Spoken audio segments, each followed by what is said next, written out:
ወታደሮቻችን ወደ ግሪንላንድ አንልክም። የፖላንዱ ጠቅላይ ሚኒስትር የአሜሪካው ፕሬዝዳንት ዶናልድ ትራምፕ ግሪንላንድን ለመግዛት በሌሎች ሀገራት ላይ የንግድ ቀረጥ ታሪፍ ለመጣል ዝተዋል። የቻይና የጦር አውሮፕላኖች የአየር ክልልን ገደቦችን ጥሰው ቴሄራን ገቡ። ትራምፕ የኖቤል ሽልማት ተበረከተላቸው። የተከበራችሁ ውድ የዛታ ሚዲያ ቤተሰቦች እነዚህና ሌሎች መረጃዎቻችን እናስደምጣችኋለን። እስከ ዝግጅቱ ፍጻሜ ድረስ አብራችሁን ቆያለን። ቪዲዮን ላይክ በማድረግ ለቻናሉ አዲስ ሆናችሁ ሰብስክራይብ በማድረግ ቤተሰብ ይሁኑ። ወታደሮቻችን ወደ ግሪንላንድ አንልክም። የፖላንድ ጠቅላይ ሚኒስትር በአሜሪካና በዴንማርክ መካከል በግሪንላንድ ጉዳይ ላይ ያለው ውጥረት በበረታበት በዚህ ወቅት ፖላንድ በጉዳዩ ላይ ያላትን ግልጽ አቋም ይፋ አደረገች። የፖላንድ ጠቅላይ ሚኒስትር አገራቸው ወታደሮቿን ወደ ግሪንላንድ የመላክ ምንም አይነት እቅድ እንደሌላት አስታውቀዋል። ጠቅላይ ሚኒስትሩም በሰጡት መግለጫ ፖላንድ በግሪንላንድ ዙሪያ ባለው ጂኦፖለቲካዊ ፍጥጫ ውስጥ ወታደራዊ ተሳትፎ እንደማታደርግና ወታደሮቿን ወደዚያ እንደማትልክ በቁርጠኝነት ተናግረዋል። ይህ መግለጫ የመጣውም ፕሬዝዳንት ዶናልድ ትራምፕ ግሪንላንድን ለመቆጣጠር ከሚያደርጉት ጥረት የኔቶ አገሮች ድጋፍ እንዲያደርጉ ግፊት እያደረጉ ባሉበት ወቅት ነው። ፖላንድ ለዴንማርክ ሉዓላዊነት ያላትን ክብር እየገለጸች ሲሆን ቀውሱ በዲፕሎማሲያዊ መንገድ መፈታት እንዳለበት አሳስባለች። ይህ የፖላንድ ውሳኔ አብዛኛዎቹ የአውሮፓ ሀገራት የአሜሪካን የግሪንላንድ ይገባኛል ጥያቄ ለመደገፍ ያላቸውን ፍላጎት ማጣትን በድጋሚ ያሳየው ሆኗል። የፖላንድ አቋም በትራምፕ አስተዳደርና በአውሮፓ ሀገሮች መካከል ያለው ልዩነት ይበልጥ ጎልቶ እንዲታይ አድርጎታል መባሉ ነው የተሰማው። ይህ በእንዲህ እንዳለም ፕሬዝዳንት ትራምፕ ግሪንላንድን ለመግዛት በሌሎች ሀገራት ላይ የንግድ ቀረጥን ታሪፍ ለመጣል ዝተዋል። የአሜሪካው ፕሬዝዳንት ዶናልድ ትራምፕ ግሪንላንድን ከአሜሪካ ጋር ለመቀላቀል የሚያደርጉት ጥረት ድጋፍ በማይሰጡ አገር አዲስ የንግድ ቀረጥ ሊጥሉ እንደሚችሉ አስጠንቅቀዋል። ትራምፕ በዋሽንግተን ዲሲ በሰጡት መግለጫ ግሪንላንድን ይዞታዋን ከሆነች ዴንማርክ ለመግዛት የሚፈልጉት ለሀገሪቱ ብሔራዊ ደህንነት ሲባል እንደሆነ በድጋሚ አረጋግጠዋል። በግሪንላንድ ጉዳይ ከእኛ ጋር በማይታበሩ ሀገራት ላይ ቀረጥ ልጥል እችላለሁ ሲሉም ተደምጠዋል። ትራምፕ ግሪንላንድን ለማግኘት ምን አይነት እርምጃዎችን ሊወስዱ እንደሚችሉ ተጠይቆ ነበር። ማንኛውንም አማራጭ ከመጠቀም ወደ ኋላ አልልም በማለትም ጠንካራ አቋማቸው ገልጸዋል። በቅርቡ የመጣው የሮይተርስ የህዝብ አስተያየት ህዝብ ጥናት እንደሚያሳየው ግሪንላንድ የመግዛቱ ሀሳብ የሚደግፉ 17 በመቶ አሜሪካን ብቻ ናቸው። አብዛኛው ሪፐብሊካንና ዲሞክራት መራጮች ደሴቷን በኃይል ለመያዝ የሚደረግን ማንኛውንም ወታደራዊ ሙከራ እንደሚቃወሙ ገልጸዋል። ግሪንላንድን ለመግዛት እስከ 700 ቢሊዮን ዶላር ሊጠይቅ እንደሚችልም ተገምቷል። ይህም በአሜሪካ ዓመታዊ የመከላከያ በጀት ከግማሽ በላይ መሆኑን ተመላክቷል። በዚህም ግፊት ምክንያት የግሪንላንድ ባለስልጣናት ከፍተኛ ተጽዕኖ እያረፈባቸው መሆኑን ጉዳዩ በዓለም አቀፍ ዲፕሎማሲ ላይ ውጥረት እየፈጠረም ይገኛል። ይህ በእንዲህ እንዳለም የቻይና የጦር አውሮፕላኖችን የአየር ክልል ገደቦችን ጥሰው ቴሄራን ገቡ።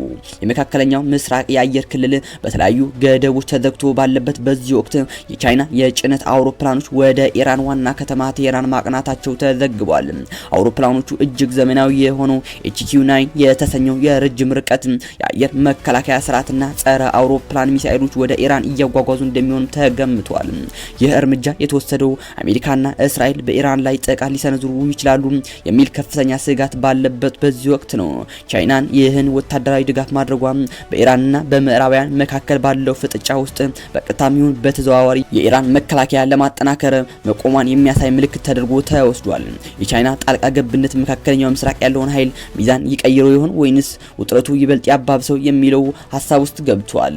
በመቀጠልም ዶናልድ ትራምፕ የኖቤል ሽልማት ተበረከተላቸው። የቬኔዙዌላ የተቃዋሚ መሪ የኖቤል የሰላም ሽልማት ሜዳሊያዋን ለፕሬዝዳንት ትራምፕ በስጦታ አበረከተች። የቬኔዙዌላ የተቃዋሚ መሪ ማሪያ ኮሪና ማቻዶ በዋሽንግተን ዲሲ ከፕሬዝዳንት ዶናልድ ትራምፕ ጋር ባደረገችው ታሪካዊ ስብሰባ ላይ በ2025 ያሸነፈችው የኖቤል የሰላም ሽልማት ሜዳሊያም ለፕሬዝዳንቱ በስጦታ አበረከተች። ማቻዶ ይህን እርምጃ የወሰደችው ትራምፕ ለቬኔዙዌላ ሕዝብ ነጻነት እያደረጉት ያለው ጥረት ለማክበር እንደሆነ ገልጻለች። ፕሬዝዳንት ትራምፕ በበኩላቸው በራሳቸው የማህበራዊ ሚዲያ ገጹ ትሩዝ ሶሻል ባስተላለፉት መልእክትም ማቻዶ ድንቅ ሴት ሲሉ አወድሰዋል። ሜዳሊያውን ለእሳቸው መስጠቷም ታላቅ ክብር እና የጋራ መከባበር መግለጫ መሆኑን ገልጸዋል። ይህም ክስተት የተከናወነው በቬኔዙዌላ ከፍተኛ የፖለቲካ ውጥረት ባለበት ወቅት ነው። ትራምፕ በቅርቡ በሰጡት ትዕዛዝም የአገሪቱ መሪ የነበሩት ኒኮላስ ማዱሮና ባለቤታቸው በአደንዛዥ እጽ ዝውውር ወንጀል ተከሰው በቁጥጥር ስር መዋላቸው ይታወሳል።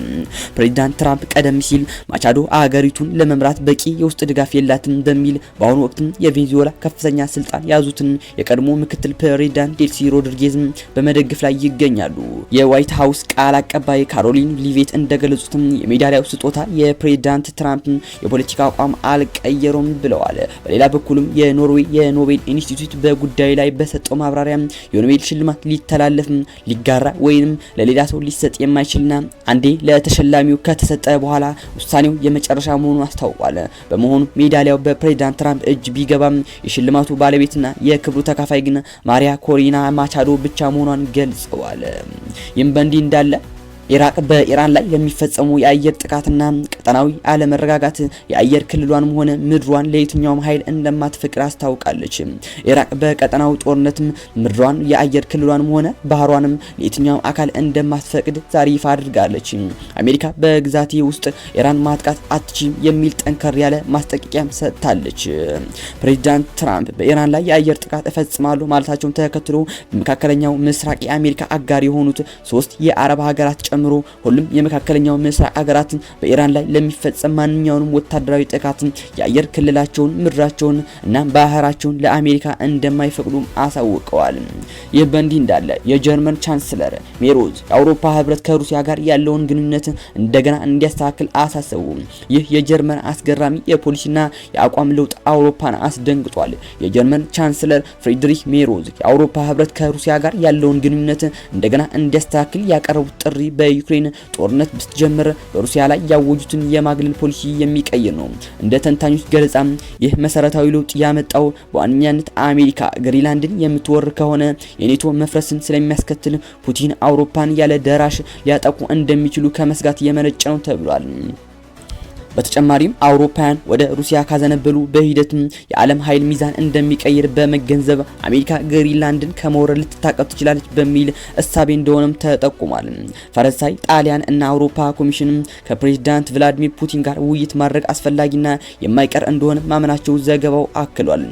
ሩሲያም ከአውሮፓ ጋር ለመወያየት በሯ ክፍት መሆኑን ገልጻ ነገር ግን ትምህርት የመስጠትና ጣልቃ የመግባት አይነት አጀንዳ እንደማትቀበል አስመራበታለች። የሩሲያና የዩክሬን ግጭት ወደ ወሳኝ ምዕራፍ ከሚሻገርበት በዚህ ወቅት ጀርመን ይፋ ያደረገችው ለውጥ ከአውሮፓ ሚና አስፈላጊነትና ስትራቴጂ መዛነፎች ጋር የተያዘ ጥልቅ ጥያቄዎችን እንደሚያስነሳ ተንታኞች እየገለጹ ይገኛሉ። ከጀርመን ቻንስለር ፍሪድሪክ ሜሮዝ መግለጫ ላይ ትኩረት የሳቡ ያስደነገጠው ከትልቁ የአውሮፓ ጎረቤቶች ሩሲያ ጋር እንደገና ሚዛናችን ማግኘት ይጠበቅብናል ያሉት ነው። ተከበራችሁ ውድ የዛታ ሚዲያ ቤተሰቦች ለዛሬ ይዘንላችሁ የቀረበው መረጃ እነዚህ ይመስላሉ። ሀሳብ አስተያየታችሁን ኮሜንት ላይ አስቀምጡልን። ቪዲዮን ላይክ በማድረግ ለቻናሉ አዲስ የሆናችሁ ሰብስክራይብ በማድረግ ቤተሰብ ይሁኑ።